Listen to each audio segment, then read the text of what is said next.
Panthers fans, it's time to get out of your seats. Get on your feet. It's time to get loud in this place. Are you ready? Let's go, let's go, let's go. Go, Cats, go. You know what's up when we raise the cup, say go, Cats, go. We getting amped when they light the lamp, say go, Cats, go. Since 93, one victory, say go, Cats, go. Go, Cats, go. Go, Cats, go. You know what's up when we raise the cup, say go, Cats, go. We getting amped when they light the lamp, say go, Cats, go. Since 93, one victory, say go, Cats, go. Go, Cats, go. South Florida, one trial. Throw your hands up one time. All the way past West Palm. Exit one back to Sunrise. We FLA live. On the ice, it's a skate grind. Going hard every period. Game time is a great time. In practice, not average. Whole team will go savage. In the game, we get hat tricks with hard hits and rat tricks. That's victory. And Tam Stanley can sit with me as we watch live with the Pet fans right with me. Screaming out, let's make history. Saying, go, Cats, go. You know what's up when we raise the cup, say go, Cats, go. We getting amped when they light the lamp, say go, Cats, go. Since 93, one victory, say go, Cats, go. Go, Cats, go. Go, Cats, go. You know what's up when we raise the cup, say go, Cats, go. We getting amped when they light the lamp, say go, Cats, go. Since 93, one victory, say go, Cats, go. Go, Cats, go.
This is a Miami Sports Music Podcast Network production. This is the #1 Miami fan morning show. Clock Blockers, let's go. I know the whole city riding. A little early, it's a bit surprising. Business moves, now we enterprising. Switch it up, now we improvising. Go to get in the winter column. Whole squad. What's going on, ladies and gentlemen? It is a beautiful day right here on the Miami Sports Music Podcast Network. It is Clock Blockers, the #1 Miami fan morning show. Super excited to be hanging out with y'all today on this beautiful, beautiful Throwback Thursday. I'm your host, Stephen Daniels. You can follow me on all social media at Stephen D. SKPL. Spread kindness, positivity, and love. Make sure you follow me everywhere. You can also follow Miami Sports Music on all platforms at Miami Sports Music, except on Twitter, where we are at MIA Sports Music. On your way in this morning, make sure you hit that like button. All right. It helps the channel grow. It helps us move forward. We can't grow without your help. It's a big deal. And subscribe to the channel. Subscribe. It's a big deal. When you guys subscribe, it helps. It helps everything go up. The numbers go up. And we want to keep growing, and we can't do that without your help. So tell people to subscribe to the channel. It's a big deal. Hey, look, if you want to sign up to become a member today, the link is in the description below to sign up to become a member. As a matter of fact, we got a new member today already in the chat. Mark K has decided, I hit the wrong button, to become a member today. Super excited for you to join the family, Mark. You've always been supportive of the wonderful, amazing platform we have here, and I'm glad that you're now part of the family. So super excited that you're here, man. Welcome. All right, hey, look, if you want to help the channel grow by donating, there's lots of different ways you can do it. You can use the YouTube Live Super Chat, which is the $ below the bottom of the chat. You can also use Cash App and PayPal, $MSM Podcast Network, or the QR code, or MSM Podcast Network. Want to give a big shout out to our sponsors of the show, ZSM Sports. ZSM Sports is the number one place to get your cars, jerseys, balls, and hard-to-find items. Make sure you follow ZSM Sports today. They're absolutely amazing. Lime, less is more events. Lime Tickets supplies tickets for sports and entertainment events less than the competition, allowing you to have more fun. Call 202-930-3533 to get a personalized experience with tickets to the game and the event you want today. Lime takes pride in providing the hottest tickets at great prices with absolutely no service fees. Call today. Again, that number is 202-930-3533. And last but certainly not least, Tailgreeter. Download the Tailgreeter app on your current Crapple or Android device today. We love Tailgreeter. A lot of stuff we got going on. Most importantly, if you're coming down to South Florida and you want to go to a game and you want to come to the hottest tailgate around, East 32 Dolphins Tailgate. When you download the Tailgreeter app or you go to the Tailgreeter website, type in East 32 Dolphins Tailgate or East 32 Tailgate or Dolphins East 32. Any one of those searches will populate the East 32 Dolphins Tailgate. And let me tell you, it's the best tailgate around. And as far as I'm concerned, it's the best tailgate in the country. And I'm not exaggerating. I know I'm a little biased, but let me tell you, the food, drink, it's all inclusive. All right. And it's the way to go. So we hope to see you there this year. I know week one, I know the first home game is going to be a lot of fun, and I hope to see a lot of you there at the first home game. Want to remind you all, too, we are putting Miami Sports Music and Tailgreeter, the Tailgate Tour packages in Washington, D.C. for the FedEx Takeover, the Philly Finvasion, and the Baltimore Beatdown. We have game tickets and game tickets as well as tailgate tickets already available at all three locations. When you go to Tailgreeter, just type in Baltimore Beatdown, just type in Philly Finvasion, or just type in FedEx Takeover, and they will populate those tailgates and game tickets. We have the bundle packages. You can buy individual tailgates or individual game tickets. It doesn't matter. We'd love to see you there. All right, we got a big show lined up for you today. I'm super excited. We're going to talk some Locked On Panthers here in a minute with my man Armando. Super excited about that. And we're definitely going to recap game one, Miami Heat Celtics game last night. A lot of fun to watch that game. And we're going to do a little bit of Dolphins talk today. We're going to have a shorter show than usual because I'm going to a baseball game this afternoon with my daughter, and I'm super excited about it. So, all right, let me bring in my co-host as I do each and every Thursday, my man, Mr. Cameron 954. What up, Cameron? Hey, good morning, Steven. Good morning, CLOCKBLOCKERS fam. How you doing this glorious day here? I'm doing really, really good, man. I like your thing. Jimmy is him. I agree, man. Jimmy is him. That guy is absolutely amazing. We love him. How are you? Well, you excited for the game tonight, Panthers game? Man, I'm super excited. It's a great time to be a South Florida sports fan. The Panthers, who knew, right? 8th seed, both the Heat and the Panthers. And, they're playing exciting hockey and confident hockey. And we're excited to see against an old division rival, the Carolina Panthers. So there's a lot of backstories into this game, which I'm sure Armando will get into here when he gets on. But I'm looking forward to it. It's going to be exciting. All right, for those of you who don't know, all my hockey fans, I know we got a lot of new hockey fans coming to the channel and a lot of new hockey fans that are coming into, oh my God, South Florida sports. It's hot right now in Panthers. There's an awesome Locked On Sports is absolutely amazing. They have Locked On everything. Locked On baseball, Locked On hockey, Locked On Panthers, Locked On Dolphins, Locked On Heat.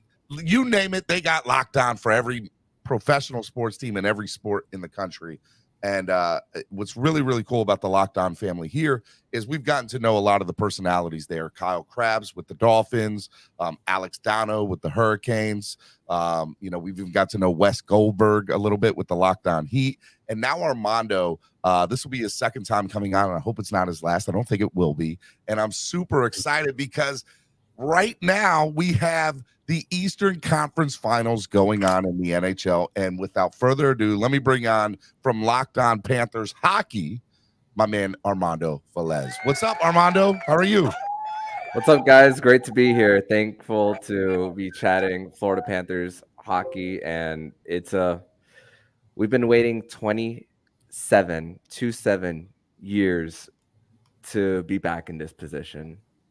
I know it's awesome right now, man. First of all, I got to respect the shirt you're wearing. I love how Miami sports are just rocking like everything right now, right? If I go to Locked On Sports or Locked On Hurricanes and I see Alex Dono, he's rocking Florida Panthers and Miami Heat gear. If I go to Kyle Krabs, he's rocking Miami Heat gear, and Armando. Everybody's just, it's so great right now because the Panthers have been going to Heat games and Heats have been going to Panthers games.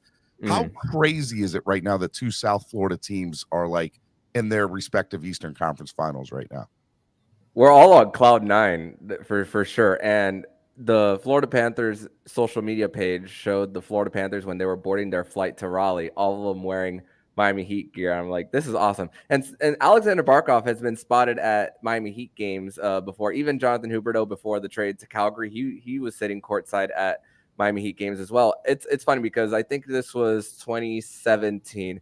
Dwayne Wade was going after a ball as it went out of bounds, goes into the crowd, and he hits Alexander Barkov in the head as he's diving into the crowd, and he didn't notice until after the fact, and he's like, "Oh yeah, I gotta I know that guy." Games. So yeah, pretty We're cool. starting to get to know a lot of the players by faces because they're going to a lot of the games now. And hockey, you got, the helmets on, and you don't get to know a lot of the players by faces unless you're a diehard hockey fan. Here's the thing. We got a lot of new people that are watching hockey and really getting into it for the first time. What do you say to new hockey fans that are like really watching for the first time and saying, all right, this is what you want to look out for. This is what makes the game exciting. And by the way, just want to throw it out there. There's nothing better in the world than playoff hockey. Just want to throw that out there. Yeah, one thing whenever you're watching playoff hockey specifically is that sometimes the games aren't high scoring in the playoffs. In the regular season, they might be. I mean, the Florida Panthers in 2021, when they won the President's Trophy, they were the highest scoring team in the last 26 years. And the last team to be at a goal pace the way the Florida Panthers were last season was 1996 Pittsburgh Penguins, who the Florida Panthers beat in the Eastern Conference Final to advance to the Stanley Cup Final in 1996. But the games do slow down. I actually kind of relate it more to baseball than anything. If you like pitchers duels in baseball, you're gonna love goalie matchups in the Stanley Cup playoffs.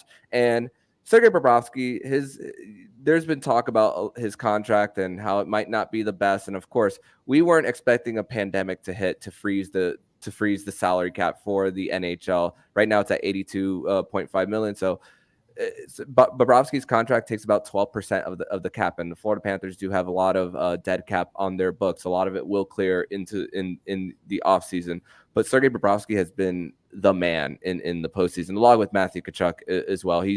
Those are the two players to watch. Alexander Barkov hasn't really gotten it going offensively, but on the defensive side of the puck, watch how he is quick to lose pucks in his defensive end and quick to break it out for the Florida Panthers to go in transition to get the opposition out of sync. And as well as when the opposition is trying to break out of their own zone as well, when the Florida Panthers are on the forecheck, they have over 10 goals in the postseason of scoring within 5 seconds of a turnover. So the Panthers are quick to capitalize on their mistakes. And there's a lot of homegrown talent too. I mean, the Florida Panthers went through an ownership change in 2013, 2014.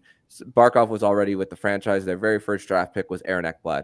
He was a number 1 overall pick in 2014. The year before, Alexander Barkov was the 2nd overall pick in 2013. So homegrown talent.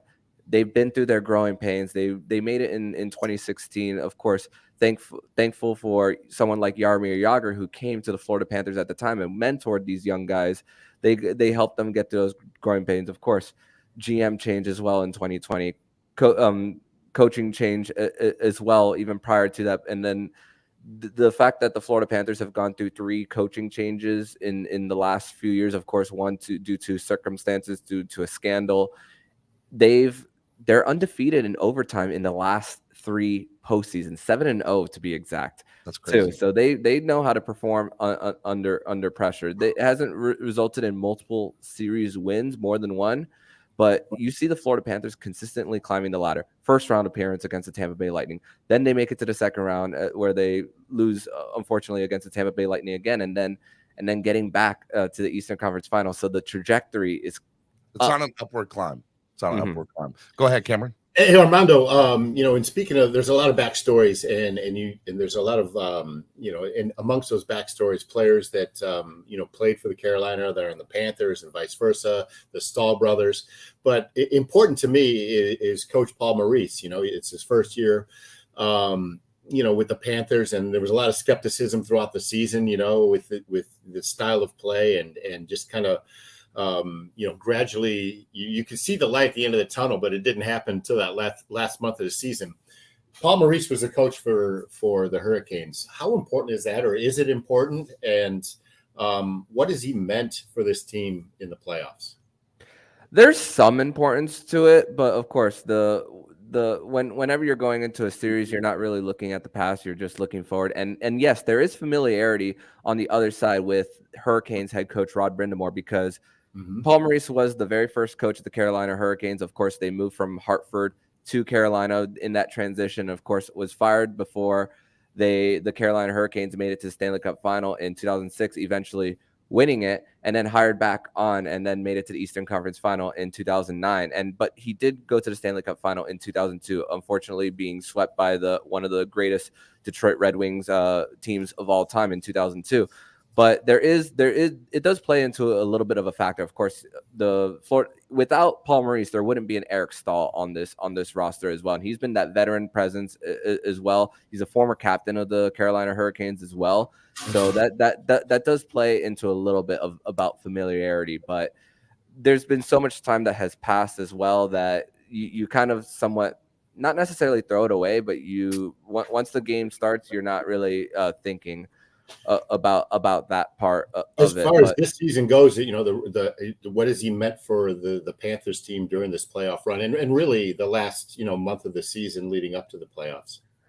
It's meant a lot, honestly, because they went through their growing pains. I mean, at game 41 against the Dallas Stars, they were 18-19-4, and on New Year's Day they were 9 points out of the last wild card spot. And it's funny enough, New Year's Day was a few days after one of their games against the Carolina Hurricanes on the road, where they were shut out 4-0, gave up 3 power play goals against the Hurricanes, and it was on the second end of a back-to-back where usually you don't practice on that third day. But Paul Maurice said, nope, we're not gonna. Even though they had a game on New Year's Day against the Rangers, they were going at 4 straight days of playing. It's like this is not the acceptable way of playing, and they were working specifically on their penalty kill at that time. That was what their main focus was on. And of course, it still struggled a little bit in round one. They were 59% against the Boston Bruins in round one, but they were able to beat the Toronto Maple Leafs in the special teams battle as well. And this team could have folded after they lost four straight.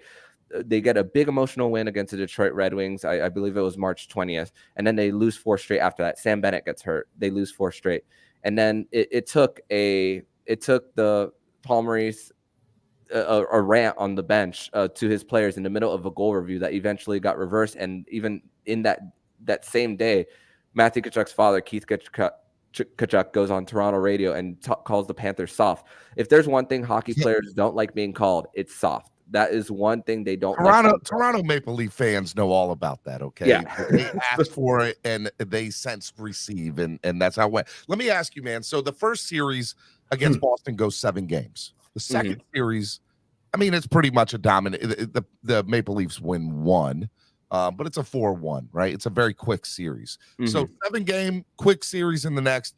What do we expect out of Carolina in this series? Are you expecting a quick dominant series? Are you expecting this thing to go 6 or 7? It's going to go the distance, in my opinion. It's funny because both teams are rested too. Carolina clinched the day before the Florida Panthers did. Florida Panthers have 5 days of rest. The Carolina Hurricanes have 6 days of rest prior to this matchup. And this is the thing. The Florida Panthers and the Boston Bruins built differently.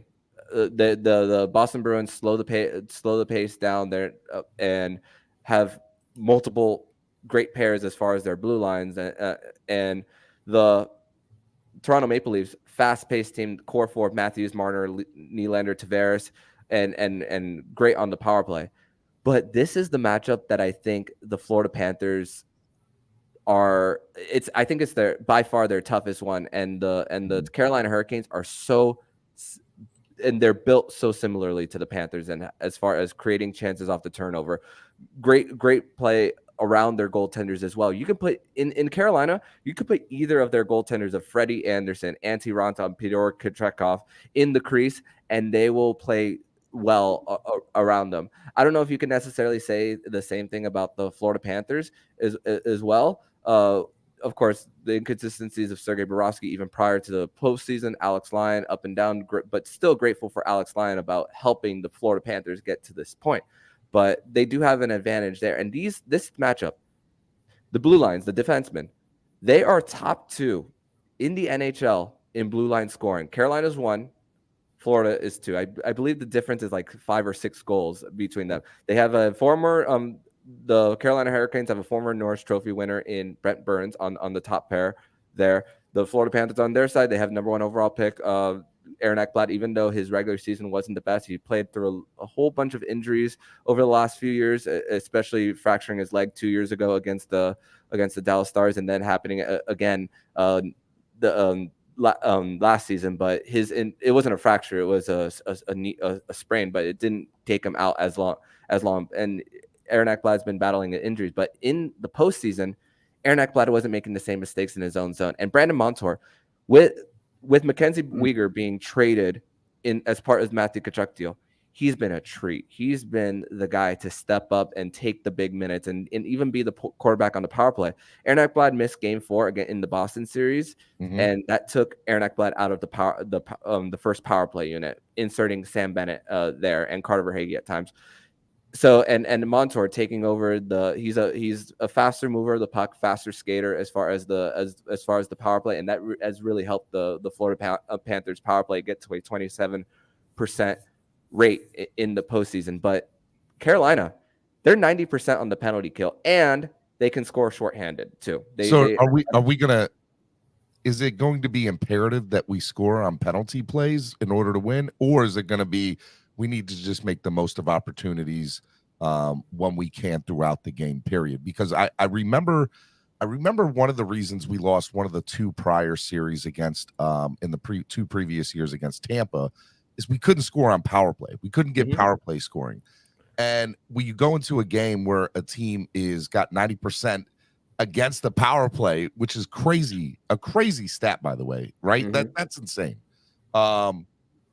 What do the Panthers do? Because it's not like, an extra man makes any bit of difference when you're playing a team as good as the Carolina Panthers, the Carolina Hurricanes. By the way, if you don't mess that up at some point during your shows at all, I will be surprised. Panthers, Carolina, I get it. I understand. Funny enough, on the Dolphins schedule for 2023, they play the Carolina Panthers on my birthday. So that is the only day. Man. You got to come party with us, man. Hey, sidebar, Armando, that weekend, it's something, and I'm wearing this hat for a reason. It stands for Fan Club Weekend. And it's when all the Fin fans from around the globe, converge upon East 32 and really Fort Lauderdale for one game a year. And that game is Fan Club Weekend. So Armando, we'd like to welcome you to East you got to make it a point man. to come out. You got to come party with us at the tailgate. Yeah, and it's the only I'm gonna tell people this. It's the only time where it's socially acceptable to root against a team named the Panthers. Other than that, you can you can definitely cheer for the Panthers outside of that day. But for the Panthers, as far as the Florida Panthers, as far as their power play, it's going to come down to how well you can enter the zone too, because Carolina is great at denying the zone entries, and that takes. If you struggle with that, that's going to take like 15 or 20 seconds off your power play, and that is in the postseason. Power plays are harder to come by as well. The referees swallow their whistle more by design. They want more of that even strength play, and that's really gonna help the Florida Panthers if they're able to get in the zone cleanly, and as well as getting pucks down low and behind the net to pull the Carolina Hurricanes out of position to get a feed into the blue paint as well, in right on the doorstep. And the Florida Panthers, as far as goals below the hash marks, they had 7 goals at even strength against the Toronto Maple Leafs, while the Maple Leafs had 4. So it's all about getting in front. But man, the Carolina Hurricanes know how to clog up the slot. It's easy for me to say, but harder to execute. Armando, it was clearly evident in the Toronto series when the Panthers played their game, meaning forecheck, pressure on the goalie, just keep the shots coming, that they had success. To your point, the stat you just exhibited. And then when they kind of played back and defensive a little bit is when they allowed, Toronto had a little bit more success. Do you see that same game plan going forward against the Hurricanes? Pressure the goalie, keep forecheck, going and moving the defenseman up in the offensive zone? Yeah, I mean it's what's gotten them here to this point. And here's the thing for the Carolina Hurricanes side of things. I mean, in hockey, whenever you're not it's kind of like baseball, where you put your in between whistles, you're gonna put your team, the road team puts their unit on the ice, and then the home team gets the last change. So Rod Brindamore is going to see what Paul Maurice puts out there, and then he's going to put his top line there. Chances are, look out for this. Chances are, when Alexander Barkov is on the ice, you're going to see Jordan Staal on the ice as well to match up with Barkov. He's not placed on the ice for his goal scoring as well, as great as he can do it at times, but his role is going to be to try to shut down Sasha Barkov, especially in the faceoff dot. Faceoff dot is kind of like rebounds in basketball, where it isn't the end all be all. Possession is mostly the key factor of it, but that it's gonna begin with how what lineups you put out there. And with the Florida Panthers not having home ice, it's gonna be tough. But hey, they've done it through the first 2 rounds when they were facing off against Patrice Bergeron in the Boston Bruins, who's won 6 Selke trophies and might get a 7th. He's a finalist this year, but also Patrice Bergeron might have been a little hurt. Who knows? But also Austin Matthews as well, facing off against Austin Matthews on the opposite side. John Tavares as well, John Tavares has been a Panther killer ever since going back to 2016 when he was on the Islanders. And hey, the Panthers didn't allow a goal by John Tavares in that series against the Toronto Maple Leafs. So it's really all about like what you put out there for the Panthers. So and once again, these teams they're built so similarly. All right, so obviously the Panthers open up the series tonight in Carolina. The last thing for the series before we get into anything else, what is how does Florida need to win a game in Carolina in order to win this series, because they don't have home ice advantage? So how do they win in Carolina? Because I know they've struggled to beat Carolina in Carolina this year, the couple times they played. How do they need to do that? Well, I got the stat right here about historically the Florida Panthers of how they played. In the 2010s, on the road, they were 17-13-0. And so far in this decade, they're 4-5-0. So it's a little tough place to play for the Florida Panthers. And the Cats, it really comes down to scoring first.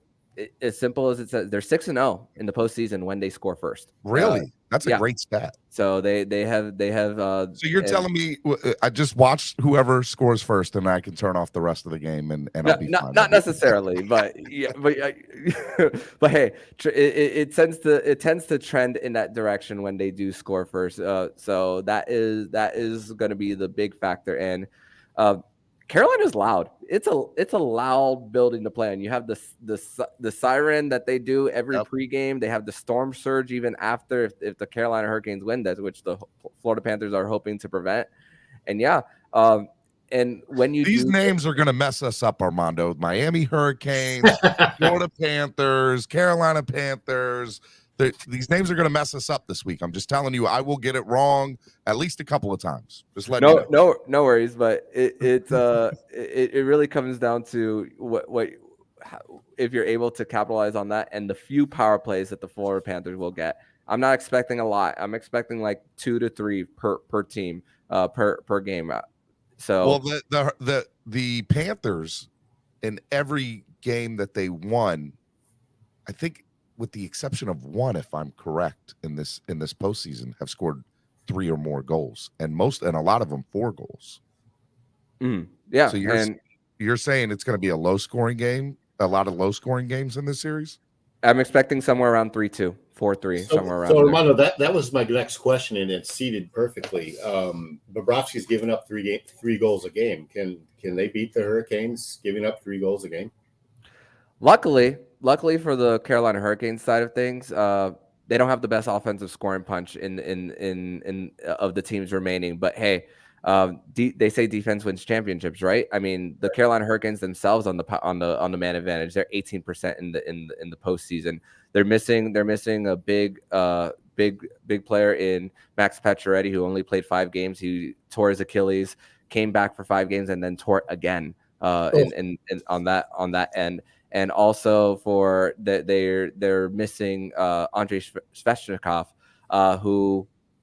who tore his ACL a month before the postseason started. So that's a little bit of firepower that the Carolina Hurricanes are missing. But they do have Sebastian Aho, who's their top line center, Marty Necas, who's on their third line, who won a Calder championship in the AHL when they were the Charlotte Checkers, but now the Charlotte Checkers belong to the Florida Panthers as far as their affiliate. Right now, the affiliate for the Carolina Hurricanes is the Chicago Wolves, but they'll be changing affiliates next season as well. So it's a lot of changes going on, but they have experience on multiple ends. I mean, Alex Lyon won a Calder championship with the Carolina Hurricanes last year, as well. So that is gonna be a factor for as far as that. They do have a little bit of experience. Brent Burns has been to a Stanley Cup final with the San Jose Sharks as well. Didn't win it, but he's got that playoff experience as well. And of course, Eric Stahl, he's won a championship in his second season in the NHL. It's been a long time, and Mark Stahl, he went to a Stanley Cup final in 2015 for the New York Rangers. 2014 with the New York Rangers. 3 brothers, right? For the Stalls, Jordan, Mark. Yeah. Four if you count Jared Stahl, who's an assistant coach for the Florida Panthers AHL affiliate in Charlotte. So technically it's 4, but 3 of them are playing on the ice. So yeah, there's a little bit of a playoff experience with that the family was like, all right, you're born, here's a hockey stick and a puck, go be somebody. That's what that was. They had no choice. They had no choice. They came out of their mother's womb with a hockey stick, and they provided the puck. Let me tell you, that's how it went. All right, man. Armando, a lot of great stuff. Real quick, just your prediction tonight for game 1. What do you think is going to happen? And a prediction score. I think it'll be split. The first 2 games will be split, but I think the Carolina Hurricanes do win tonight. But it's not the be all end all if they lose tonight. I think it's going to be a 3-2 win for the Carolina Hurricanes, and the Carolina Hurricanes will get at least one power play goal on the night. But Sergei Bobrovsky, even in the losses even in game 4, if you go back to game 4, if you look at the highlights of game 4 against the Toronto Maple Leafs, even in that loss, Sergei Bobrovsky looked great. And it might take a little bit for Bobrovsky with 5 days of rest going into this game, but if there's anyone who's in need of a rest during a long 2-month playoff grind, it's the goaltender. So this rest is going to be super beneficial for Bob.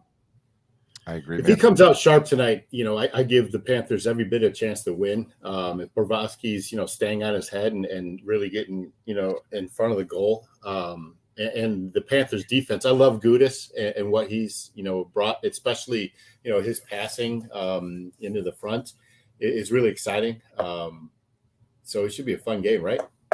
No doubt. And crazy how quick he was able to break up the rush on one end and then set the screen for Nick Cousins' game-winning goal, and then just yelling in Joseph Wall's face. Woo! That was crazy. That was the highlight of that scoring opportunity. It was awesome.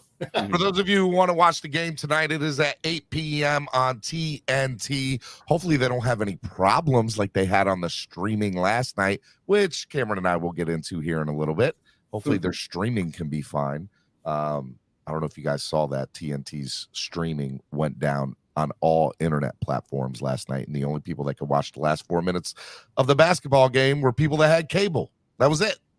Yeah, was not happy about that. And then if you guys need to listen, it is on WQAM down in South Florida, so you guys can always listen to the game there. Armando, tell the people where they can find you on social media and where they can find the most awesome hockey podcast in the world, Locked On Florida Panthers. They can follow me personally on Twitter at Mondoman12. Follow the show account on Twitter at LO_FLA Panthers on Twitter and on Instagram as well. You can follow us there as well. And I appreciate everyone who comes in and support, and let's vibe. More importantly, it's fun, especially with every other night a South Florida team is playing in a conference final. Next game, 16 days, next 16 days, we got a South Florida team on TV. I love it, man. Eight more wins is all it takes. I love it. I'm about that life. Armando, thank you so much for coming on. I want to have you on again next week, just to get an update on the series, if that's all right with you. And I appreciate you coming on, and guys, go check out the entire Locked On family over there for all the South Florida sports teams. Thank you, Armando. Be good, man. Thank you, guys. Thanks, Armando, enjoyed it. All right, Miami Sports Music's #1 Miami fan morning show, Clock Blockers, right here on the Miami Sports Music Podcast Network. Cameron 954 from East 32 Dolphins Tailgate, and myself, Stephen Daniels, right here as always, Monday through Friday. Okay, let's just a little bit as far as the hockey game's concerned. I'm going that they're going to win. I just want to say that they're winning game 1 tonight. They're going to come out with a statement. I just feel like they're so hot right now. They're so hot. And I feel like, momentum is a real thing in hockey, and I think that will propel them. Even if they follow the Heat's lead and steal one on the road, regain that home ice advantage, man, that's all it takes. All right, man, let's get into, the basketball game last night. Game 1 recap, Jimmy Butler dropping 35 points. 6 players last night for the Miami Heat with 15 or more points. And let's just what are your thoughts just initially about the Celtics Heat game last night, Cameron? I'm going to give you a stat. 2 players in NBA history on the road in the playoffs have scored 30, had 5 rebounds, 5 assists, and 5 steals at least. Who are those 2 players? Say that one more time. On the road. Yep. In the playoffs. Yes. 30 points with at least 30 points, 5 rebounds, 5 steals, 5 assists. Are any of them on the active roster? Number 1 is Jimmy Butler. Okay. That's why that was where I was going to go. And Michael Jordan. Really? And they've each done it twice. Interesting. And that's the only time it's been done in NBA. Time out. You're saying that there's something that LeBron James hasn't done. He will. Don't worry about it. I'm just telling you that somebody with you would bring up a Michael Jordan, Jimmy Butler stat. I'm just saying, man. Somebody whose name rhymes with LeBron isn't in that conversation. Can't stand you. Look, last night. Here's what I saw. Right, what I saw last night was, the first half. I didn't watch much of the first half, to be honest. I went back a little bit and watched at halftime. I went back and rewound a little bit of it, but just looking at the scoring and how everything was in the first half, it seems like Boston came out the way that everybody thought that they would at home, and the Heat having a few days layoff. They looked rested, right? They didn't look on top of it. But let me tell you, being down 9 points at halftime, scoring 46 points in the third quarter. I mean, unbelievable. They looked so good. I started watching at halftime, and let me tell you, it's one of the best third quarter performances I have ever seen. Now, here's the funny part. Very similar to the night before in the Lakers-Nuggets matchup, for some reason, and I think this is now with these Final Four teams, we get into really good coaching. And you saw the Heat make great adjustments at halftime to be able to do what they did in the third quarter. Part of what they were able to do was they started hitting more shots, right? They started getting better looks. They started hitting more shots. and they played better defense against the Celtics in the third quarter too. And Bam was a big part of it last night. For me, Bam was probably one of the most important players last night. Would you agree? I would agree, but touching back on what you just said about the coaches and the coaching matchup, I think is where the Miami Heat have such a huge advantage, and it's playoff experience, right? Yep. And it's the headline, in today's Boston Herald, the coach Joe Mazzulla, for as good as he was during the season, the playoffs are different. Why didn't you call a timeout to interrupt, the momentum the Miami Heat have? Well, we called two timeouts in the first quarter.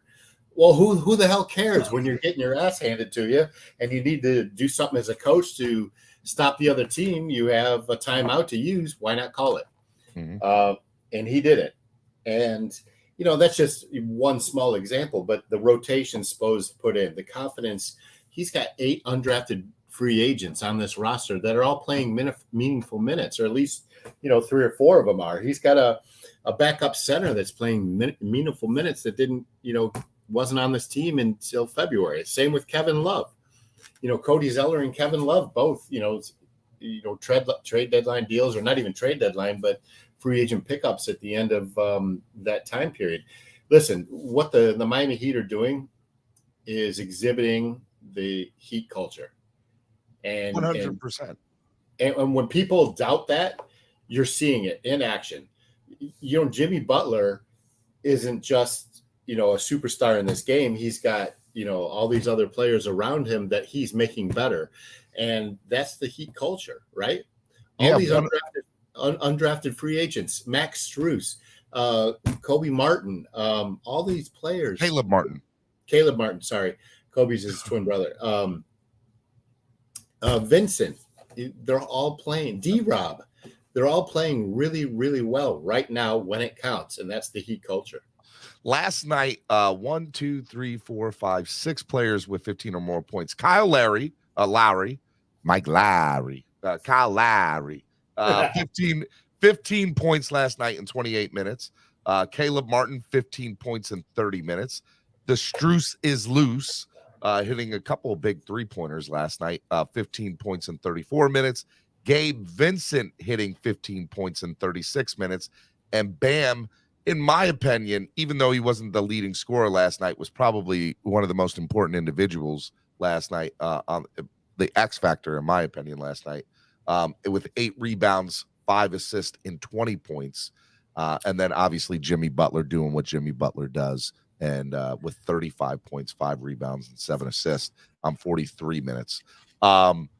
I think, with the subtraction of Tyler Herro, who is up in the air if he's going to come back or not. I don't think that he will ultimately. But with Depot out, it's so great to see Bam, Gabe Vincent, Max Strus, Caleb Martin, and Kyle Lowry, who we haven't seen be a playoff basketball player since his days in Toronto, to be fair and honest with you, step up, just as you were just alluding to. And I think in order for the Heat to win the whole thing, they need all those guys to be important. You mentioned Duncan Robinson. He didn't, 7 minutes, no points last night. I think Duncan needs to play a little bit of a bigger role. But another person that doesn't get a lot of points, plays a limited amount of minutes, but 6 rebounds makes all the difference in the world in a game. Kevin Love. And Kevin Love last night, in a few different situations during their run, was a huge X factor. And I look at somebody like Kevin Love, and it's just that little bit extra that puts them over the top, right? And speaking of that little extra, speaking of that little extra, all 5 Miami Heat starters were in the plus, right? They contributed in the plus, and that's what won them the game. The Celtics didn't, and you got your superstar Tatum, who didn't even attempt a shot in the fourth quarter. I mean, that is ludicrous. I don't know what happened with Boston. They literally abandoned every look. When a team scores 46 points on you in a third quarter, you try to make adjustments in the moment. But the reality of the situation is, part of the reason that the Lakers were able to come back from 3 separate 20-point being down 20 points in the previous night in game one is because they just stuck to what they knew. And the one thing I'll say about Boston last night is they abandoned everything that they usually do to win games in that fourth quarter. Did they really abandon it, or did the Heat take them out of that? Well, 100% they took them out of that in the third quarter. And Right. they were like, we have to make changes. I mean, they could not stop, Jimmy Butler's penetration. The whole offense ran through Jimmy Butler, right? And so the Boston Celtics were collapsing on Jimmy Butler. And there's time after time after time, though, down the stretch. He was dishing it out. And so Martin and Strus and Vincent and Lowry were all making those shots. There was a time where Kyle was I think he hit like 2 straight or 3 straight threes. And I know Strus hit a couple of threes in a row. And it's funny because all they're doing is Jimmy's driving to the hole, dishing it out. Kevin Love gets a rebound, dishes it back out on an offensive rebound. And last night they had what? There's a buttload of rebounds here. 5, 6, 8, 3, 3, 3, 4, 3, 3. You want to win a game? Get second chance opportunities. And they were doing that. That's exactly what the Miami Heat have been doing this whole playoff series. They killed Milwaukee at their own game, and they getting rebounds. They out-rebounded Milwaukee in the paint, offensively and defensively. And that's what won them that series. And you saw it last night, to your point. They killed them. They had the rebound advantage. And it wasn't even close. So, it's exciting to see how the Miami Heat came out. It's exciting to see Jimmy Butler playing so well and really embracing that Heat culture role as the facilitator and really the sum is better than one type of mentality. But it was a much needed win last night. It was exciting to see. And man, those clowns at ESPN saying 3% win percentage for the Heat. How are they feeling this morning? No doubt about that, man. Last night, I think Kevin Harlan was the play-by-play announcer, if I'm correct, along with Reggie Miller, who, by the way, let me just Reggie Miller must have like some property in Boston or something. He's afraid to get burned down because he was so up on their jock last night. Well, I'll do you one better, man. Kevin Harlan kept on making Miami Dolphins references last night, and it was great. And my wife and I are huge sports fans, period. But I have always been a big announcer person. Like I love, we've talked about this in baseball. Whoever calls a game, like that's part of the experience in watching any sporting event. And I know we're kind of getting away from that in today's world now, where you have the Stephen A. Smith world in the game and the Manning cast and the McAfee cast and whatever. And that's got its place. But, man, I can't stand the ESPN announcers. I like Breen a little bit. Don't get me wrong. But I can't stand Van Gundy and Mark Jackson. Like, they're the worst to me. See, I love Van Gundy. I've been a big Van Gundy fan. Van Gundy on the pod. I like Stan Van Gundy, not Jeff Van Gundy. All right, so Stan is on TNT. I think he's their number 2 color analyst. So he's not he won't be doing anything for the rest of the postseason. But you're right. But I love Kevin Harlan and Reggie Miller. And I was like, we're listening. We got to listen to Reggie Miller and Harlan last night. I enjoyed both of them. They're really great. But I can't stand Mike Breen and Mark Jackson and Jeff Van Gundy. They're the worst. And I'm so mad that I have to listen to them for the rest of the year on all these LeBron games. Pissing me off. I wish TNT would get the NBA Finals, man. TNT getting the NBA Finals would be favor, Steven, just don't even watch the games. Well, I'm not doing that. Let me tell you, last night, fourth quarter, 4 minutes left, watching the game. I have YouTube TV. What happened? No, where's it at? Yeah, that happened. All of a sudden, we're watching the game, and all of a sudden, this Little Mermaid commercial comes on, and what happened? I don't know what happened last night, but the streaming platform for TNT crashed, just straight crashed. So everybody on YouTube TV didn't watch the last 4 minutes of the game. Everybody allegedly who had TNT, any other streaming platform, they also crashed. So the only people that got to watch the last 4 minutes of the basketball game last night were people that had cable? I still have cable. So you watched the last 4 minutes of the game last night? 100%. Well, I did not, and I was pissed off. But my wife's first reaction to it wasn't about the game. She goes, "Is this what we can expect for the NFL this year?" So what is something like that when their stuff crashes and they're rolling out the red carpet for NFL Sunday Ticket? That was a lot of the reaction last night on Twitter last night of YouTube TV. Can they handle having NFL Sunday Ticket? Or are we going to see something like this, what we saw last night in the last 4 minutes of the game? I mean, that's always, listen, I live in South Florida, like storms are a thing. Like I'm out of internet service, more often than I'd like. And I work from home and I need my internet service, let alone the whole streaming platform conundrum that comes along with it. Like that's an issue, right? Like yeah. I as much as I want to cut the cable, like I'm really skeptical of doing so for that reason and that reason only. Look, I can't stand cable, but it definitely, I would have been able to watch the last 4 minutes of the game last night. I know that. And I would have been happy about that.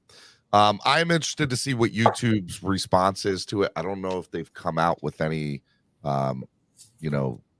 statement from them. But it's not really up to YouTube or Fubo or any of these other streaming services. It's up to your local carrier. Yeah, I mean, I get that, but TNT, I don't know, man.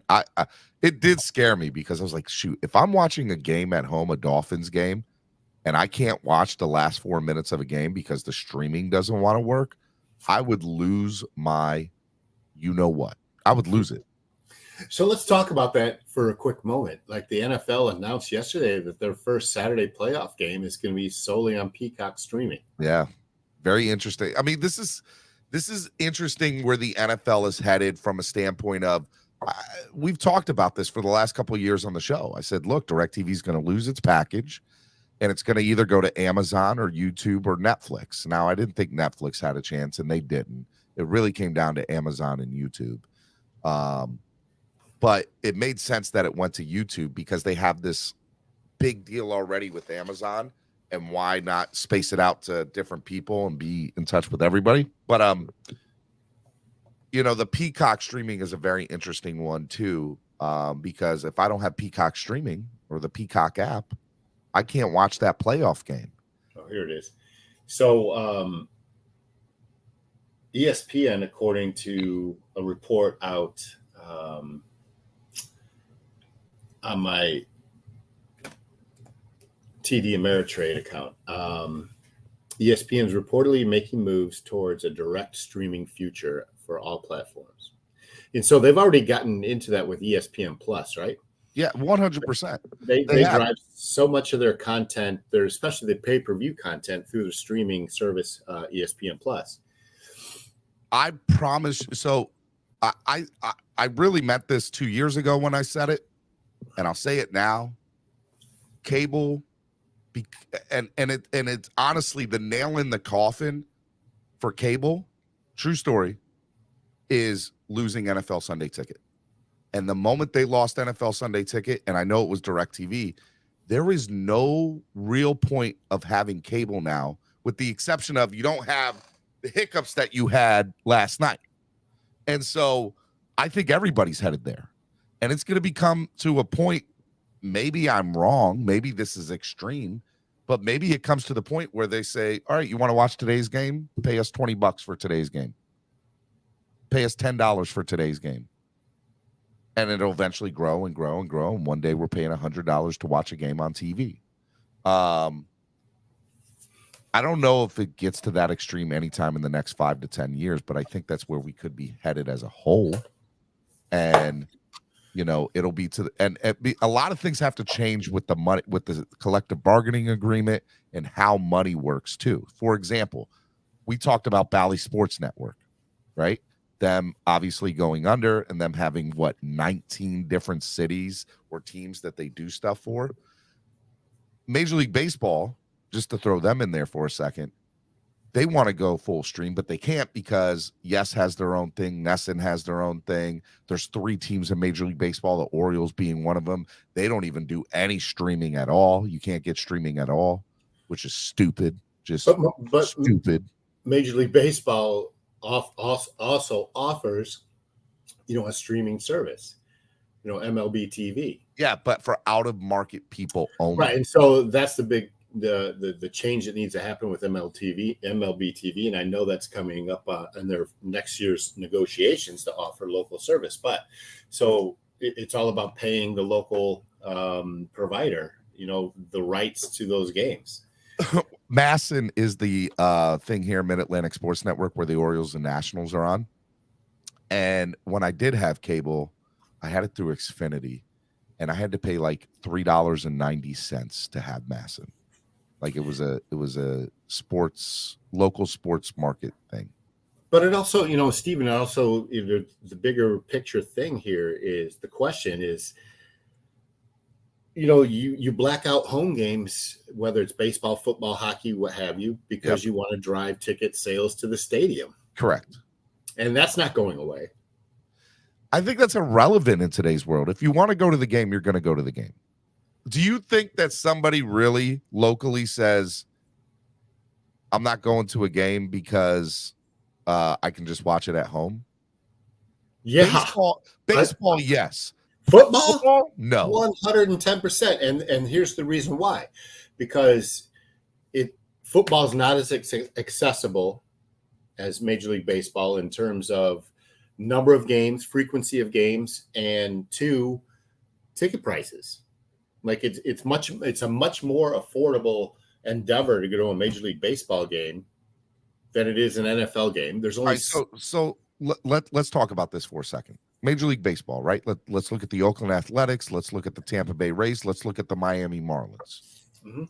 These teams struggle sometimes to put butts in the seats, and a couple of these, and they're 3 different extremes. Oakland, horrible team, horrible, attendance, whatever. Tampa Bay, great team, horrible attendance at times. Miami, mediocre team, horrible attendance at times. The thing with all this is they play 100-something games a year, and so there's a game 6 nights a week. Correct. And it's tough for me as a fan to prioritize and say, you know what? Unless you're an extreme baseball fan, which are few and far between, to be fair and honest, football is once a week, and there's only 8 home games. So people, I think most people who go to NFL football games, they know they're spending the money. They're preparing for it.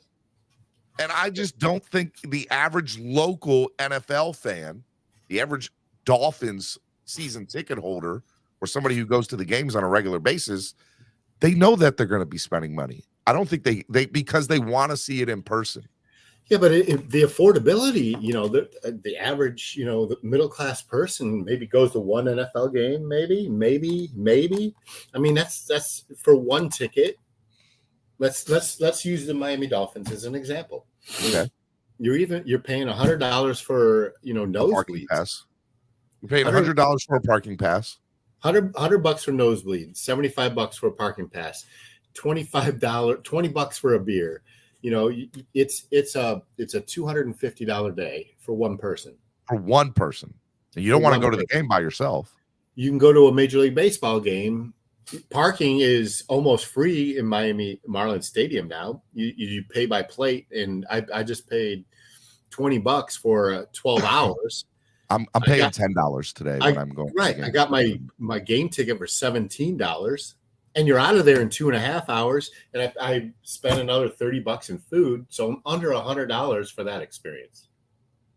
You're not wrong. I think the average NFL football fan is not worried about the local blackout rules when it comes to anything but streaming services. I know times have changed a lot, and like when growing up as a Bears fan in outside Chicago and those crappy 70s teams that we had prior to Walter Payton, like the Hallis family bought thousands of tickets and donated them to charity every week, every home game, because they couldn't get enough butts in the seats. Yeah, they couldn't get enough people. To be fair, it's a lot harder to get people to go to freezing temperature weather to see a crappy team play. That's a fair point. But even in the pre-Chad Pennington days, down here in Miami, Huizinga did it. Yeah.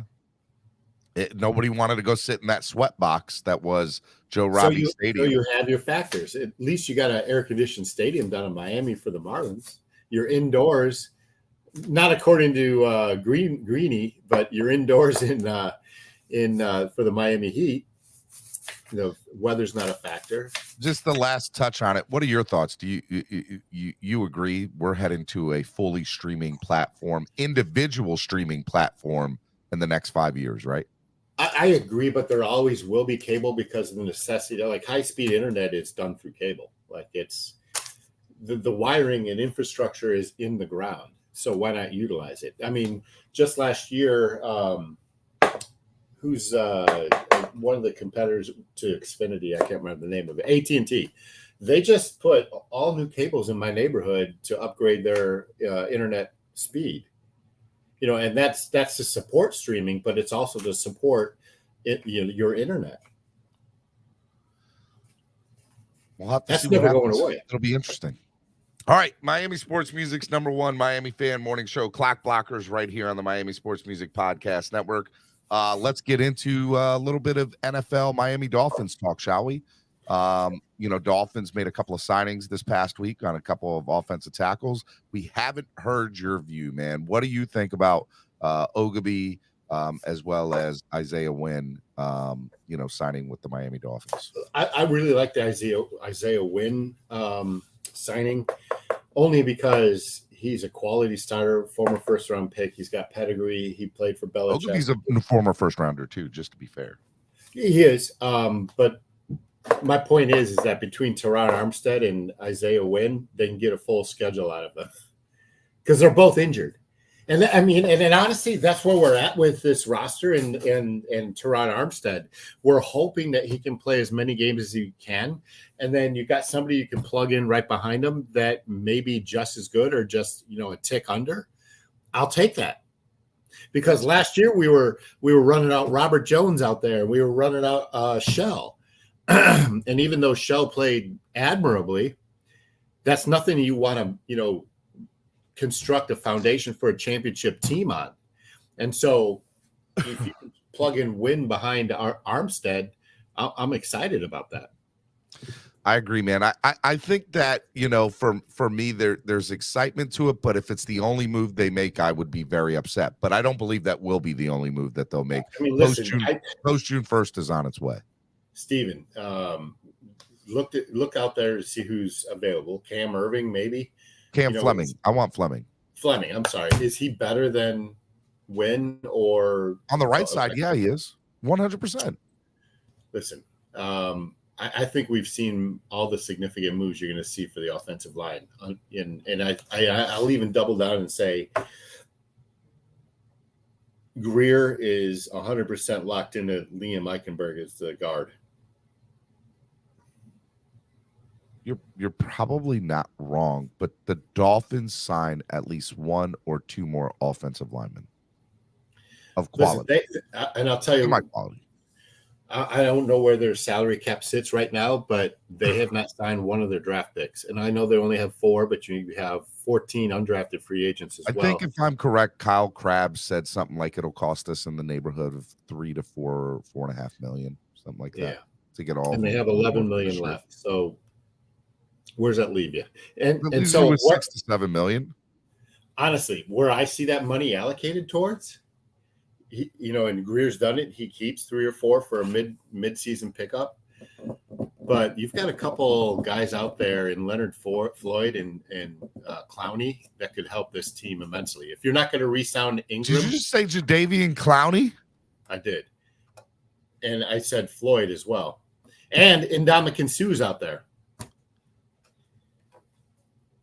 I said last year I would love to see Ndamukong Suh come here. If the Dolphins start out very hot, Ndamukong's not signing with the team till mid-year, just like he did last year. And it makes sense for him. I have no problem with it. You're at the end of your career. You still got a little bit left in the gas tank. You're not going to require to get paid much. He's not going to ask for much. And pay-per-view Super Bowl coming soon. No, that'll never happen. Are you kidding me? That's no, never happen. That's 110,000% coming within the next 3 years.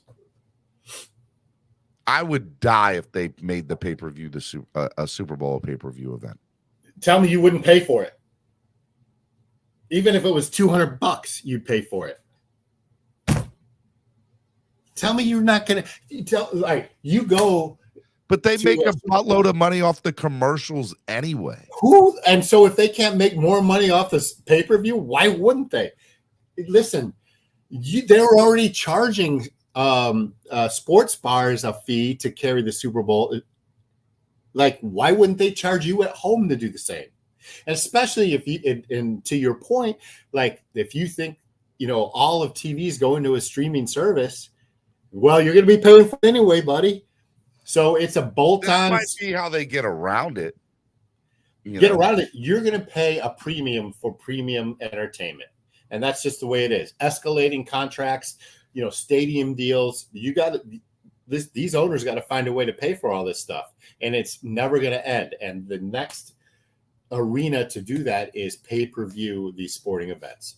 I guarantee it. All right. I hope you're wrong, but I don't think you are. Yeah, I mean, look at you. You're paying. They're going to look at what boxing did for so many years and how they. And that's what I was just going to say. You're paying $79 every other Saturday night to watch UFC. Why wouldn't you pay $279 to go see a Super Bowl? Some people are paying $79 every other 2 weeks to watch UFC. Yeah, some people. I'm not saying who those people are. Don't let them crack down on that fire stick you got. Oh my God. Let me tell you. They were arresting people for that, which is funny. So back to the point.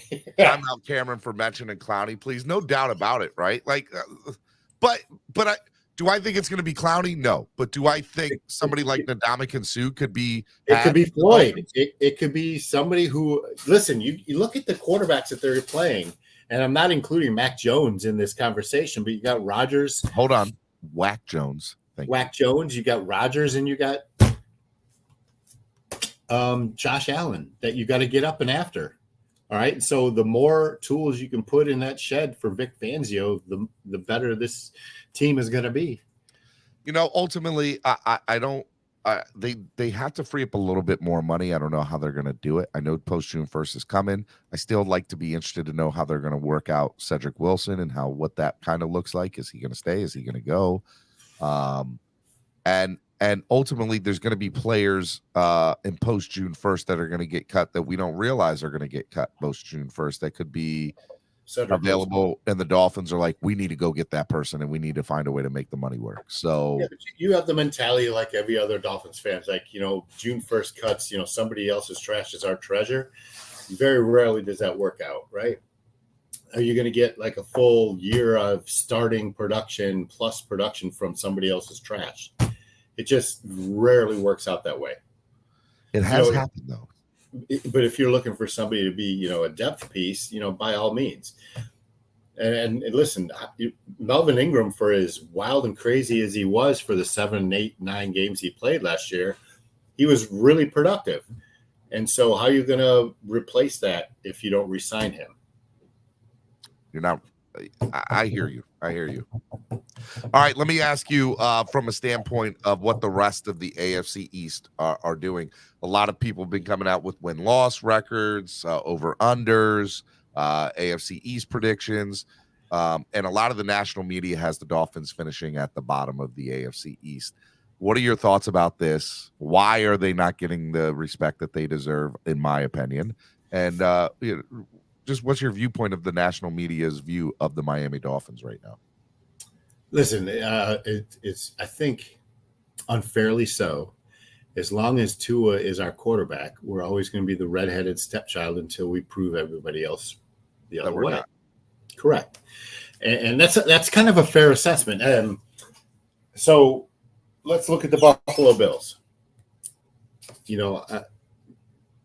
regardless of how they played against the Dolphins, you could say that Josh Allen may have hit a plateau. Is he who he is? We've seen the same production the past 2 years. Does he have room to grow? They lost their defensive coordinator. Now their head coach is going to be their defensive coordinator. That takes away his, mind share from other places that he was already managing. Leslie Frazier, that's who I'm referring to. So I look at the Buffalo Bills as maybe having the same record as last year or regressing. All right. Last year, the Jets were a 500 team? What was their record? Wasn't good. I think they won 7 games. NFL. My point is,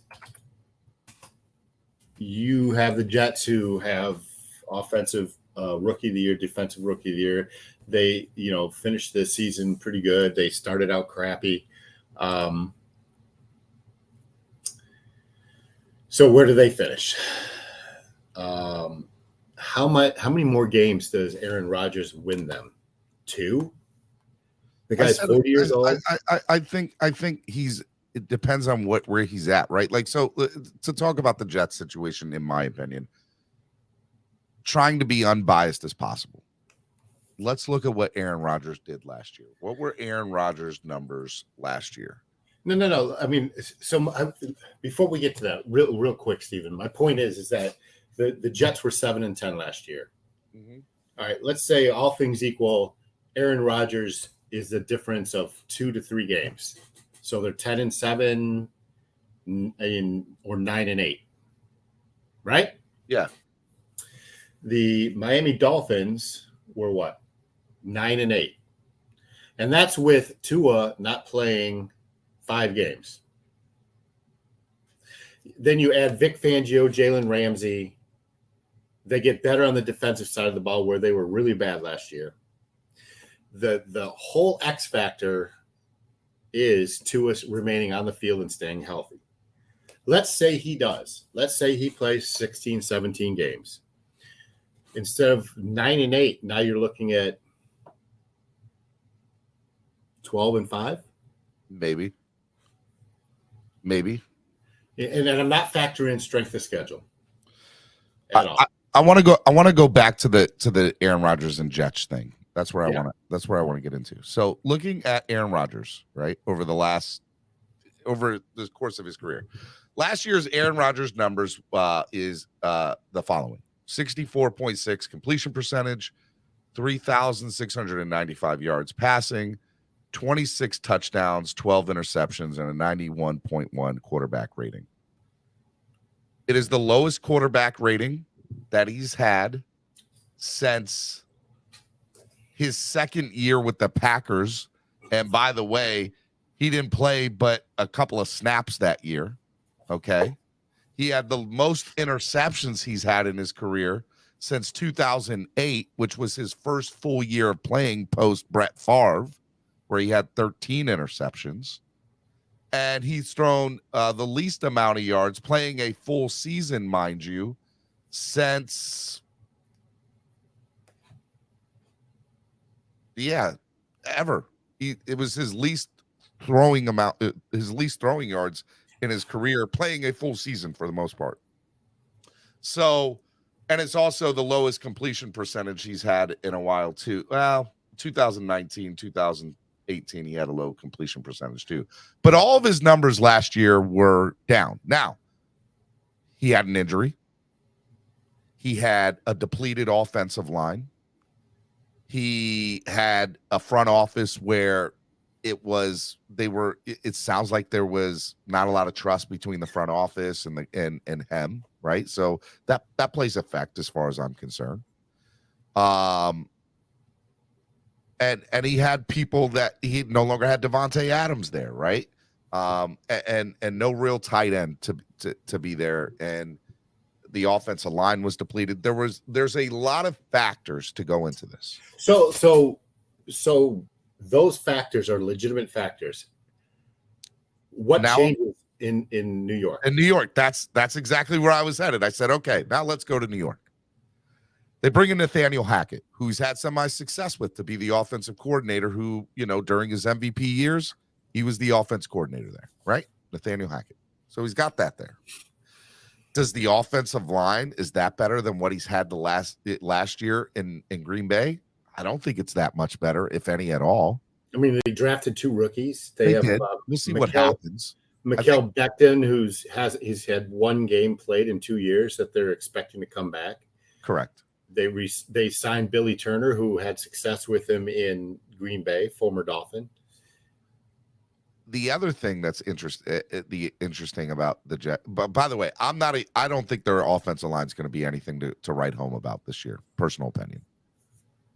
Their wide receivers are Alex Lazard, Randall Cobb, and Garrett Wilson. Am I missing anybody? I don't think I'm missing anybody else. So nothing to write home about, personal opinion. They tried to go after Odell Beckham, didn't get him. Tried to go after DeAndre Hopkins, didn't get him. They wanted to improve a lot at the wide receiver position. They didn't get them. So I don't think his wide receivers are better than they were last year, considering 2 of them came from his previous team. And Randall Cobb is old as hell. So I'm going to keep going. Tight end? I don't know. In my opinion, knowing where the Jets were last year and knowing the season that Rodgers had last year, even with the thumb injury, and I'm not, mind you, Russell Wilson played a little bit with an injury his last year in Seattle and still had a crappy year last year in his first year with Denver. Okay. I'm going to say this. I think the most disappointing team of 2023 will be the New York Jets in the NFL. I think they are pumping them up to be something that they are absolutely not in any way, shape, or form. I think Aaron Rodgers is going to play 1 more year and he'll retire. And it's going to be the Jets are going to jet it up next year. Hot take. I love it. And we're all here for it. And I don't disagree with your reasoning. I look at it from, a schedule perspective in interdivision. You got 6 games against your division flows, 1 home, 1 away. Last year, Buffalo. They got McCall Hart of it is from Kansas City. And listen, Corey Davis. My point is that you've got 6 games. I think Buffalo and Miami go 4-2, and New York and New England go 2-4. I like that. I think that's accurate. So you do that, and you count out the Jets and the Patriots for any hope for the playoffs. There is no way on God's green earth that the Jets are winning more than 11 games, and I don't even think they're going to win double digits, to be fair. I don't think the Jets are going to win double-digit games next year. What did we win last year with the team we had? 9? 9-8. Do you think that the Jets this year are better than the Dolphins last year? I don't think they are. Even with Aaron Rodgers. Let's do this, man. And I'm going to put it up here. Let's go through the Jet schedule. I'm ready. Real quick. Way too early win-loss prediction. Let's go. Way too early. Good morning, Batman. How you doing, buddy? I'm ready. Right. Go ahead. Give me a second here, man. My Commodore 64 is slow. It might be time to invest in a new laptop there, my guy. Yeah, I'm getting on it. Actually, I just ordered one. All right. This is Jets. Preseason. This is Week the Jets. 1. All right, we'll go regular season. I don't care about preseason. Yeah, don't care about preseason. At Carolina Panthers. That's week 1 preseason. That's preseason. This is preseason. Oh, okay. All right. You're right. My bad. Go ahead. I'm sorry. Regular season. Yeah. Week 1. All right, week Week one. 1. Buffalo at home.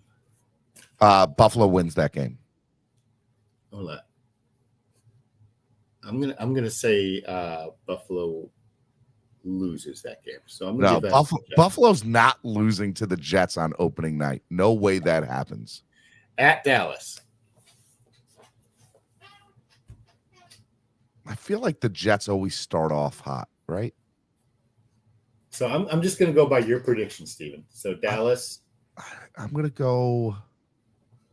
It's at Dallas. I'm gonna go Dallas. They start out 0-2. Week 3, home against New England. They beat their they get their first win against the Patriots. Week 4, Kansas City at home. They lose to the Chiefs.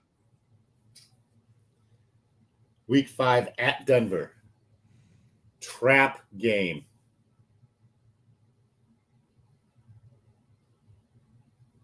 I'm going to say they win against Denver. Although I will not be surprised if they lose that game because it's in Denver. It's in Mile High. Sean Payton, we'll see what happens. But I will say that the Jets will win that game in the way too early prediction. Way too early predictions. Denver is going to be a surprise team out of the AFC. Okay. They lose to the Eagles. Philadelphia at home. They lose to the Eagles. So just stopping right there after 6 games, you have them at 2-4.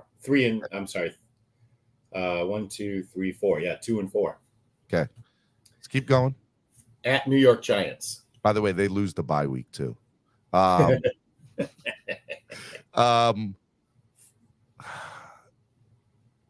be a very interesting game at MetLife. The battle for New York. Giants were so surprising last year and how good they were in certain aspects. Just remember that I'm going to say it's a win. I'm going to say it's a win for the Jets. Aaron Rodgers is in your all right. Win for the Jets. Chargers at home. Justin Herbert and what they got going on. I'll say it's a win for them. I don't believe in the Chargers. At the Raiders.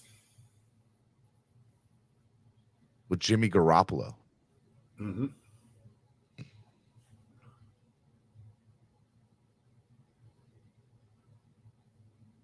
That's a win for them.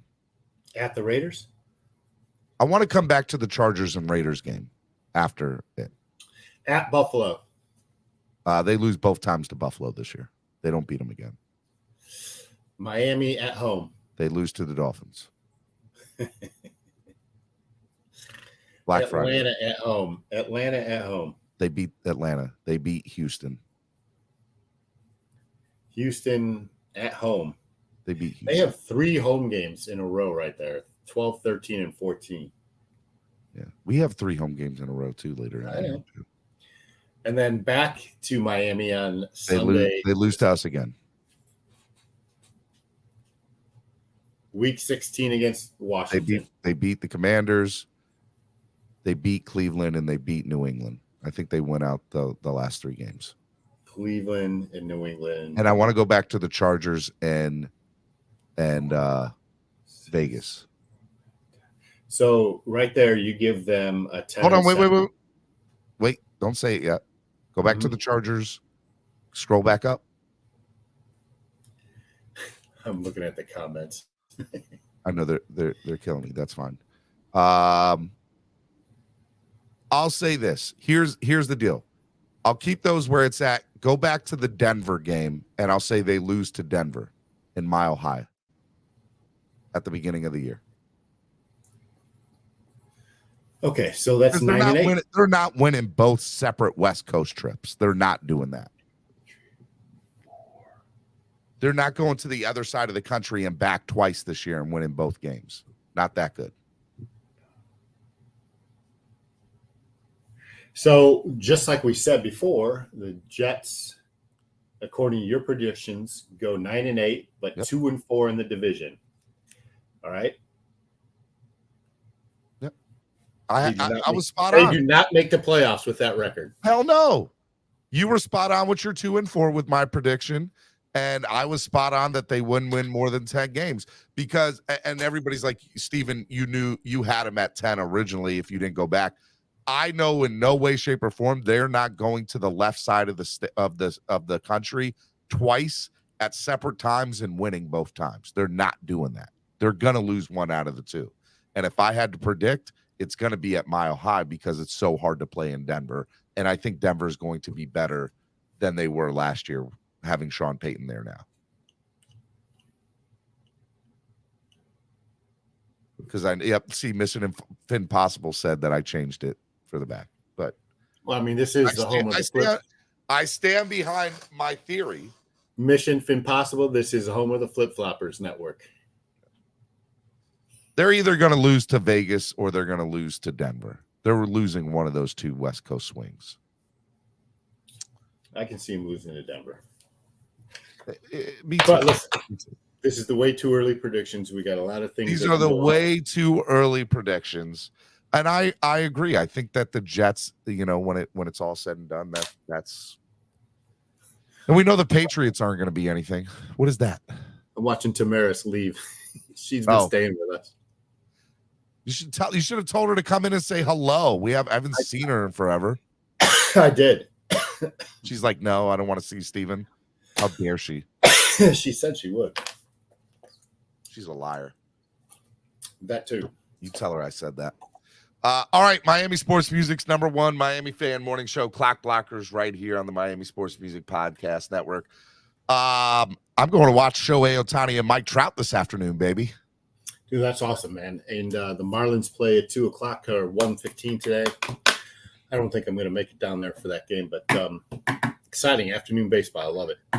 My dream as a kid, my dream as a father was always to pull my kid out of school to go to a baseball game, and I am fulfilling that dream today. And I'm super that's the best. Man, super stoked about that. And it's Shohei Ohtani and Mike Trout. And the Orioles are one of the best teams in baseball. And I'm loving every second of it. So I'm about to go strip down. Not that y'all want to hear me stripping down. Get on my Orioles gear. My daughter's already wearing Orioles gear at school today. And I said that the reason for leaving early today was a family outing, is how I'm saying it. And then we're gonna drive down. We're gonna go to batting practice, watch a little bit of batting practice. I'm stoked, man. I'm super excited. I'm sorry. Just stoked. I'm excited for you, man. There's nothing better than daytime baseball with your kid. It's the best. It's the best. The best. All right. Hey, for those of you who don't know, Miami Sports Music and Tailgreeter are partnering up to bring you the 2023 Miami Sports Music Tailgreeter Tailgate Tour. We will be in Washington, D.C. for the FedEx Takeover. We will be in Baltimore for the Baltimore Beatdown. And we will be in Philadelphia for the Philly Finvasion. Right now, we have tickets for pre-sale. Pre-sale is what we made a deal with a lot of the people that we're working with, the vendors, the ticket people, and everything. We said, let's get a good 3 weeks of pre-sale in. Let's lower the tickets at the lowest possible cost. And then, based on, the initial pre-sale, we'll be able to, figure out exactly what we need to put all the rest of the pricing at. So this will be the lowest all the prices will be. And the last day to get the pre-sale price is the 31st of this month, the last day of this month. Because on the 1st of June, tickets will go up. So if you guys want to go to the FedEx Takeover or the Philly Finvasion, I would advise you on everything to get your tickets now for the tailgate and your game tickets, because everything will go up. And and by the way, if you go look at all of our tickets are beating the price. The price of our tickets are wiping out what you can get in the same sections and areas at on those third-party sites. So we're beating all of the prices with these right now. They're lower than all of them by miles, especially the Philly game. The Philly game, we are in the corner end zone Dolphins side where the Orioles or as I'm reading this, where the Dolphins come out of the tunnel. They're amazing seats. So make sure y'all get your tickets, man. It's really good stuff. So I just put the link for the Philly Finvasion, the Baltimore beatdown, and the FedEx takeover in the chat. I hope that y'all buy your tickets and get them. Hotel, we have 2 more meetings tomorrow. We're hoping that we'll get the hotels that we're going to partner up with for all 3 of the cities by mid next week at the latest. And so that'll be good. And then we'll have partnered hotels. And then we're also going to provide from the hotel to the game and back bus transportation options if you want to do that. So that way you don't have to worry about how you're getting to the game from the hotel and back, or paying $60 to $80 one way on an Uber or Lyft or anything like that. So we're partnering up with it. We got everything covered, man. We got everything covered. It's dope. And then obviously you guys are, East 32 doing big things, man. We're going to have the pregame show there this year. I'm going to all the fun at Tailgreeter, man. Tailgreeter.com. Yeah, man, it's going to be big. It's going to be awesome.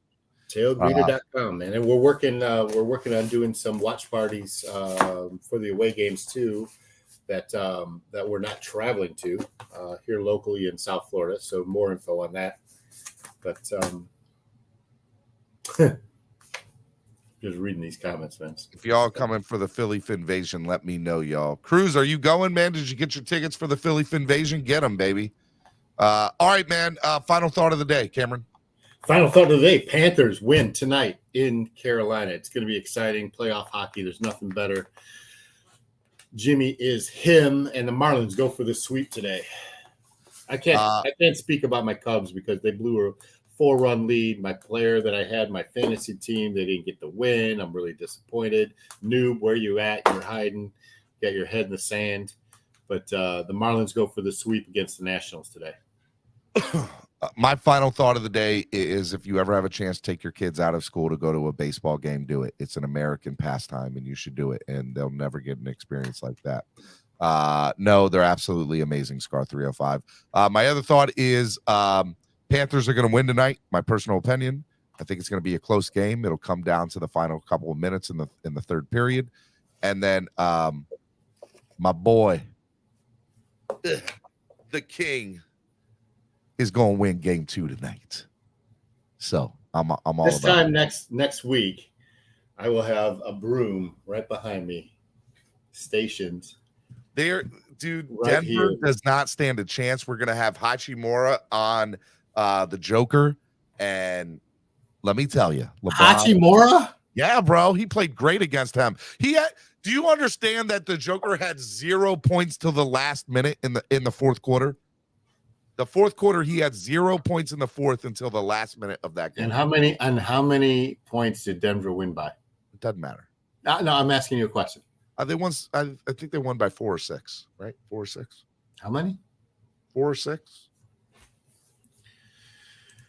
So the best player on either team didn't score until the end of the fourth quarter, and you're going to tell me that that's going to happen again? They won by 4. They lost by 4 points. 4 points they lost by. Mm-hmm. Yeah, 100%, because they scored 126 points, which is more than what they scored in any game against Golden State, and only one game against Memphis they scored more than 126, and they lost, right? But the problem is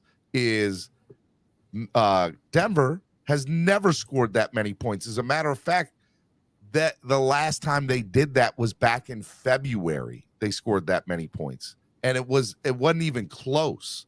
Everything, like, they have to be perfect in order for them to do that. So Denver had to be almost perfect to win that game. Their first and second quarters were very perfect. Not saying that they weren't. Third quarter, so they were far from perfect the last 2 quarters and still won. Yes, but we were far behind. We didn't play the matchup. It was game 1, and as soon as the halftime came and we put Hachimura on the Joker, it was a different ball game at that point. Totally He had different. 34. And 21. D'Angelo Russell did not do anything in game 1. He needs to step up big in game 2. Mark my words, Lakers will win tonight, and it will be a statement. And Denver's going to be like, oh, my God, what did we get into? Let me tell you, that's what's going to happen. So And you're it's going to be a Lakers Heat finals, and we're going to stream every game live. You think Anthony Davis is going to go for 40 and 10 again? No, I don't think he will. I think he'll have a 20-plus point game tonight. So they lose by 20. No way. Are you kidding me? Cameron, don't ignore me. I need Tamaris to make picks this season again. Y'all better have her on again. I need to make money. She is already in. She is so excited about it. She's already doing her research. Jordan equals Jordan over LaFlop GOAT. No, that means Jordan is LaFlop. No, whatever. Jordan is LaFlop. No, that means LeBron is the LaFlopper. LeBron is the best player in the history of the game. Anyways, it's been great. You guys have been absolutely amazing. I love you guys. I hate Mike. I hate him. Get that guy out of here. I don't want him here. LeBron, baby. Go have fun with your kids today. I'll be back tomorrow for Spread Kindness Friday. I hope you all will be too. Y'all are the best fans in the world. Donate to the channel. Help the channel grow. Only one donation today. That was Irving's. You guys like the show today? Matter of fact, here, let me drop this for y'all. I'm going to drop this for y'all. Hold on. Where's it at? Irving, you're the man. Irving, you're the man, bro. If you want to buy me a couple beers for today's game, there's the PayPal link. I love y'all. Y'all are the best fans in the world. Be good. See y'all tomorrow. Spread Kindness Friday. Peace. Time to see what that pick about. Bad vibes get sent out. Only fans up in this house. We've been waiting, yeah, we've been patient. Now it's time to cash out, no discount. Super Bowl, yeah, we in route. I don't know when, but it's close. I don't want to overhype, but I just know I like it. So excited. You gonna notice now. You should know the ride. They say 2 from that rock. Shout out to some more, and now it's time to lay